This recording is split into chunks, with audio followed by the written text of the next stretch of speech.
Senator Ted Cruz represents the state of Texas. He joins us tonight. Senator, thanks so much for coming on. I just wonder if you agree with our perception that the president sincerely is concerned about the number of Americans who are unemployed, wants to protect their jobs. He talks about a lot. He's run on it. But somewhere between that desire and this executive order, something happened. Does that seem right to you?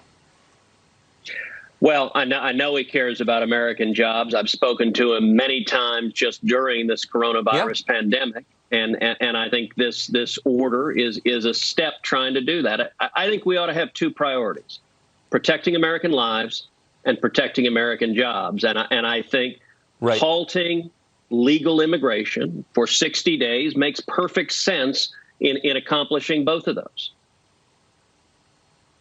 Here's what I don't, and I agree with you completely, and thank you for reiterating a month, 60 days, 2 months. So this is not forever, and we should, I think, have a national debate on this, but for now it's temporary.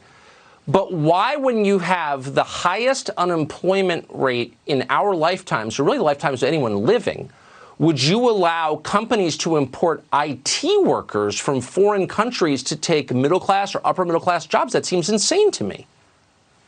Tucker, I agree with you. I don't think it makes sense. We have 22 million Americans who filed for unemployment in the last 4 weeks.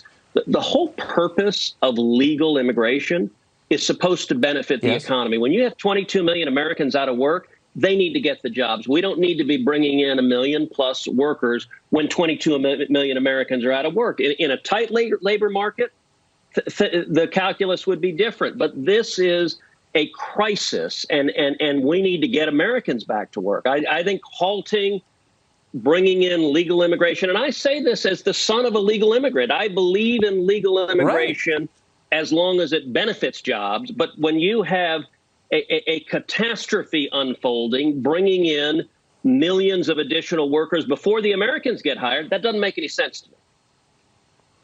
And you got to guess that a lot of the companies that will take advantage of this loophole are companies that are receiving taxpayer funds in the bailout, just to make it more perverse. Look, I think that's right. And it's one thing 3 months ago when we had an exceptionally tight market, when we had 3% unemployment, when the economy was booming. It was one thing to make an argument that we need skilled workers. And I'm a big believer in shifting legal immigration to a skills-based immigration system where we bring in people who can generate jobs and help the economy. I think that's a strength of our country, that people want to be here. But it's a different situation when you're in a crisis, when people are being laid off in massive numbers, and people need jobs. People need jobs. I enjoyed your discussion of my erstwhile opponent, Beto O'Rourke. But, his view of people in the kitchens or in the fields. Look, people need jobs there, but people need jobs throughout the economy right now. And I think our priority needs to be keep people safe and help Americans get their jobs back. Amen. Senator Ted Cruz, thank you so much for joining us today. I appreciate it. Thank you, Tucker.